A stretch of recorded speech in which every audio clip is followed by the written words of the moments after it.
আজ মঙ্গলবার রাত্রে আল্লাহ সুবহানাহু ওয়া তাআলার এই শক্তিশালী নাম যদি কেউ 121 বার পড়ে 3 দিনে তার সব অভাব অনটন দূর হবে এবং রাত্রে এসে ফলাফল পাবে ইনশাআল্লাহ। আল্লাহর কসম করে বলছি, যদি আপনারা নিয়মটা ফলো করে আমল করেন, রাত্রে কি আপনারা ফলাফল পাবেন। কখন কি এমন হয়েছে যে পকেটে টাকা নেই, মুখে হাসি নেই, ভবিষ্যৎ অন্ধকার মনে হয়? হয়তো আপনি তখন জানতেন না অভাব দূর করার একটি গোপন চাবি আছে। আজ সে চাবিটির সন্ধান দেব ইনশাআল্লাহ। আপনার সংসারের অভাব অনটন চিরতরের জন্য দূর হয়ে যাবে এবং আপনার মনে যত বড় কঠিন আশাই থাকুক না কেন, আল্লাহ রাব্বুল আলামিন তার সাথে সাথে কবুল করে নেবেন এবং আপনি যা চাইবেন তাই পাবেন। আপনার ধন সম্পদ শুধু বৃদ্ধি হতেই থাকবে যা আপনি কল্পনাও করতে পারবেন না। তাই বলছি, টেনে ভিডিওটি দেখবেন না। যারা এই চ্যানেলটি সাবস্ক্রাইব করবেন তাদেরও মনের আশা পূর্ণ হবে ইনশাআল্লাহ।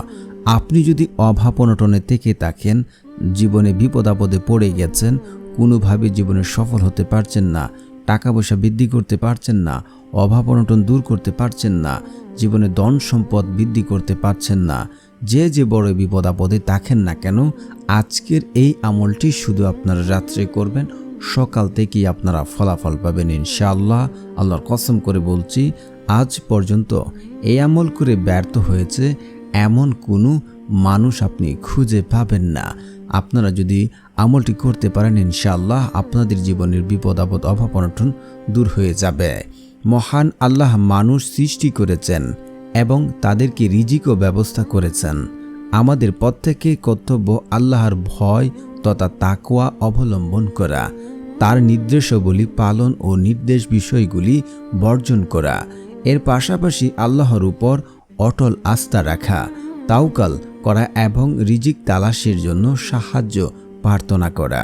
কারণ আল্লাহ মানুষকে পরীক্ষা করেন, কখনো সচ্ছলতা দিয়ে, আবার কখনো অভাব অনটন দিয়ে। তাই সব অবস্থায় মহান আল্লাহর কর্তৃত্ব আদায় করতে হবে, তার কাছে অভাব অনটন থেকে মুক্তি চাইতে হবে। আর এর জন্য পবিত্র কোরআনে দোয়াও রয়েছে এবং বেশ কিছু আমলও রয়েছে। মহান আল্লাহ পবিত্র কোরআনে বলেন, যখন তোমাদের প্রতিপালক ঘোষণা করেছিলেন তোমরা কৃতজ্ঞ হলে তোমাদেরকে অবশ্যই অধিক দান করব, আর অকৃতজ্ঞ হলে অবশ্যই আমার শাস্তি হবে কঠোর। সূরা ইব্রাহিম আয়াত নাম্বার 7। বিখ্যাত সাহাবী হযরত আবু হুরায়রা রাদিয়াল্লাহু আনহু থেকে বর্ণিত হাদিসে আছে, আল্লাহ বলেন, হে আদম সন্তান, আমার ইবাদতের জন্য তুমি ঝামেলা মুক্ত হও। আমি তোমার অন্তরকে প্রাচুর্য দিয়ে ভরে দেব এবং তোমার অভাব গুছিয়ে দেব। আর যদি তা না করো তবে তোমার হাত ব্যস্ততায় ভরে দেব এবং তোমার অভাব কখনোই দূর হবে না। তিরমিজি শরীফের হাদিস রয়েছে। তো আমরা কিন্তু এই হাদিস থেকে বুঝতে পারি যে আল্লাহ তাআলা বলছেন যে হে আদম সন্তান, আমার ইবাদতের জন্য তুমি ঝামেলা মুক্ত হও। দেখা যাচ্ছে যে নামাজের সময় হয়েছে কিন্তু আমরা নামাজে যাচ্ছি না, আল্লাহ তাআলার কাছে শুকরগুজার করছি না। আমরা ব্যস্ততা দেখাচ্ছি কাজ কর্মে, ব্যবসা বাণিজ্যে, কিন্তু আল্লাহ তাআলার কাছে আমরা কখনোই ক্ষমা চাচ্ছি না, আল্লাহ তাআলার কাছে আমরা দোয়া করছি না এবং নামাজ পড়ছি না। যদি আমরা তা না করি তাহলে আল্লাহ রাব্বুল আলামিন নিজেই বলেছেন যে আমাদের অভাব অনটন কখনোই দূর করবেন না। অভাব অনটনের সময় নিরাশ হওয়া যাবে না। মহান আল্লাহর উপর ভরসা রেখে চেষ্টা ও দোয়া করতে হবে। হযরত আবু হুরায়রা রাদিয়াল্লাহু আনহু থেকে বর্ণিত হাদিসে আছে, নবী করিম সাল্লাল্লাহু আলাইহি ওয়াসাল্লাম বলেছেন, যে ব্যক্তি বেশি বেশি দোয়া দূর ও ইস্তিগফার পাঠ করবে, আল্লাহ রাব্বুল আলামিন তার অভাব অনটন দূর করে দেবেন ইনশাআল্লাহ। প্রিয় বন্ধুরা, আল্লাহ রাব্বুল আলামিন পবিত্র কোরআনে বলেন যে তোমরা আমার কাছে দোয়া করো, আমি তোমাদের দোয়া কবুল করব। তো দোয়াই কেবল পারে আপনার আমার ভাগ্য পরিবর্তন করতে। অন্য কোনো পদ্ধতি, অন্য কোনো ওয়ে নেই যে আমাদের ভাগ্য পরিবর্তন করতে পারে। তিরমিজি শরীফের হাদিস 2139 নম্বর হাদিস।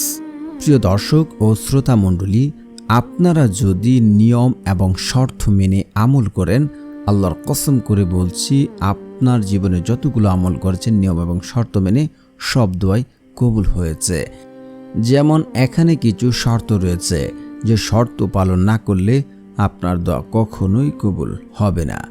যেমন শর্ত নাম্বার প্রথম হচ্ছে, যে ব্যক্তি পিতামাতার অবাধ্য সন্তান তার দোয়া আল্লাহ রাব্বুল আলামিন কখনোই কবুল করেন না।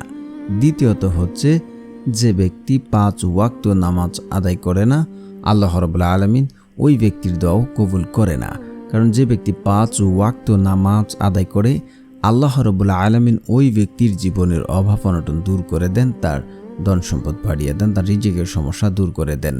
তৃতীয়ত হচ্ছে, যে ব্যক্তি আত্মীয় সম্পর্ক চিহ্নিত করার দোয়া করে, দোয়া করলো যে আমি অমুককে দেখতে চাই না, তাকে পছন্দ করি না, এমন এমন কথাবার্তা যদি আপনি বলেন, তাহলে আপনার দোয়া কখনোই কবুল হবে না। 4 নাম্বার হচ্ছে, যে ব্যক্তি হারাম খাবার খাবে, ওই ব্যক্তির দোয়া আল্লাহ তাআলা কবুল করেন না। কারণ হারাম দ্বারা গঠিত শরীর জান্নাতে প্রবেশ করবে না। আল্লাহ রাব্বুল আলামিন পবিত্র, তিনি পবিত্রতা পছন্দ করেন। তো যে ব্যক্তি হারাম খাবার খাবে, ওই ব্যক্তির দোয়া কবুল হবে না। সর্বশেষ হচ্ছে, যে ব্যক্তি তাড়াহুড়া করে আমলের ক্ষেত্রে, রাত্রে আমল করেছে, সকালে কেন ফলাফল পেলাম না। অনেকে বলল যে সকালে ফলাফল পেয়ে যাব, কিন্তু পেলাম না কেন? দেখুন, আপনি যদি শর্ত মেনে এবং নিয়ম মেনে আমল করেন, আপনার জীবনে সব দোয়া কবুল হয়েছে। মানে আপনি যা চাচ্ছেন আল্লাহ রাব্বুল আলামিন আপনাকে তাই দান করেছেন। তো এক হচ্ছে যে আপনি যা চাচ্ছেন সরাসরি তা দিয়ে দেবেন, নয়তোবা সেটা আখিরাতের জন্য রেখে দেবেন, নয়তোবা আপনার জীবনে বড় কোনো বিপদ আপদ আসতো, এই দোয়ার উসিলাতে আল্লাহ রাব্বুল আলামিন তা দূর করে দেন।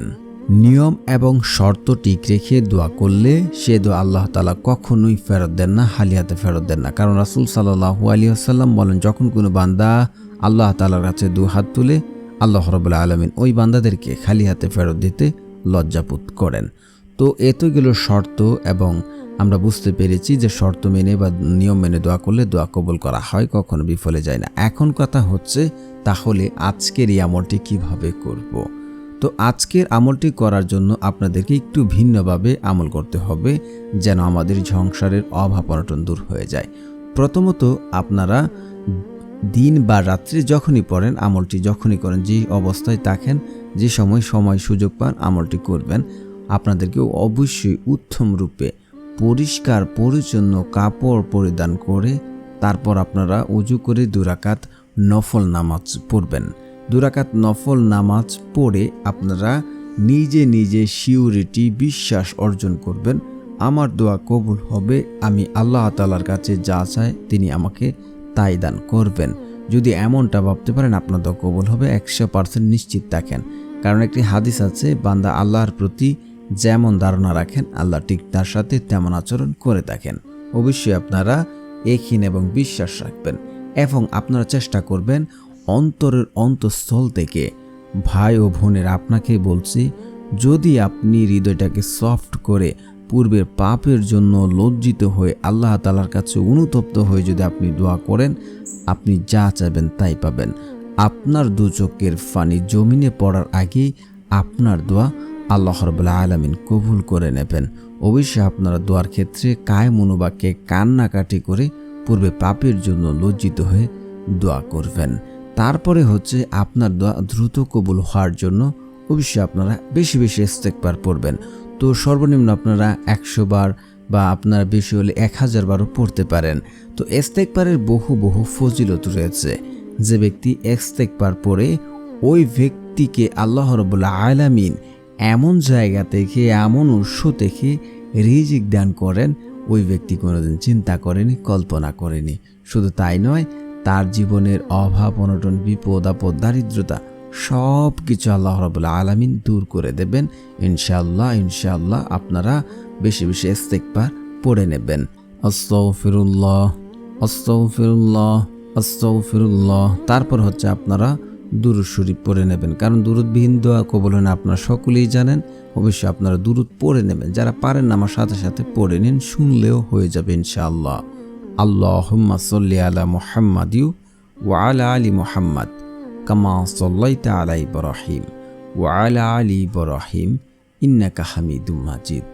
আল্লাহুম্মা বারিক আলা মুহাম্মাদিউ ওয়া আলা আলি মুহাম্মাদ কামা বারাকতা আলা ইব্রাহিম ওয়া আলা আলি ইব্রাহিম ইন্নাকা হামিদুম মাজিদ। তারপরে হচ্ছে আপনারা পড়ে নেবেন আয়াতুল কুরসি একবার, আল্লাহু লা ইলাহা ইল্লা হুয়াল হাইয়ুল কাইয়্যুম লা তাখুযুহু সিনাতু ওয়ালা নাওম লাহু মা ফিস সামাওয়াতি ওয়া মা ফিল আরদ মান জাল্লাযী ইয়াশফাউ ইনদাহু ইল্লা বিইজনিহি আ'লামু মা বাইনা আইদিহিম ওয়া মা খালফাহুম ওয়া লা ইউহিতুনা বিশাইইন মিন ইলমি ইল্লা বিমা শাআ ওয়াসি'a কুরসিয়ুস সামাওয়াতি ওয়াল আরদ ওয়া লা ইয়াউদু হিফযুহুমা ওয়া হুয়াল আলিয়্যুল আযীম। তারপরে হচ্ছে আপনাদের সংসার থেকে বা আপনাদের জীবন থেকে অভাব অনটন চিরতরে দূর করতে বুখারী শরীফের এই দোয়াটি আপনারা পড়ে নেবেন। বুখারী শরীফের হাদিসে রয়েছে 1544 নম্বর হাদিস। তো দোয়াটি হচ্ছে আল্লাহুম্মা ইন্নী আউযু বিকা মিনাল ফাকরি ওয়াল কিল্লাতি ওয়া জিল্লাতি ওয়া আউযু বিকা মিন আন আজলিমা আও উজলিমা। এই দোয়াটি আপনারা 7 বার পড়বেন। তারপর আপনারা আল্লাহ সুবহানাহু ওয়া তাআলার এই নামটি পড়ে নেবেন 121 বার। তো প্রিয় বন্ধুরা, যারা এই চ্যানেলটি সাবস্ক্রাইব করবেন তাদেরও মনের আশা পূর্ণ হবে ইনশাআল্লাহ। আল্লাহ সুবহানাহু ওয়া তাআলার সেই শক্তিশালী নামটি হচ্ছে ইয়া মুহাইমিনু। ইয়া মুহাইমিনু এই নামটি আপনারা 121 বার পড়বেন। তারপর আল্লাহ তাআলার কাছে 2 হাত তুলে কায়মুনুবাক্যে কান্নাকাটি করে দোয়া করুন এবং নিয়ম শর্ত ঠিক থাকলে আল্লাহর কসম করে বলছে আপনার দোয়া কবুল হবে। প্রিয় ভাই ও বোনেরা, অভাব কোনো রোগ না, এটা আল্লাহর পক্ষ থেকে পরীক্ষা।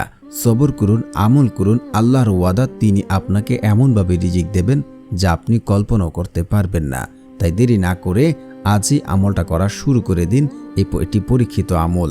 আল্লাহ আপনার অভাব দূর করুন। আমিন। সকলে কমেন্টে লিখুন আমিন আমিন।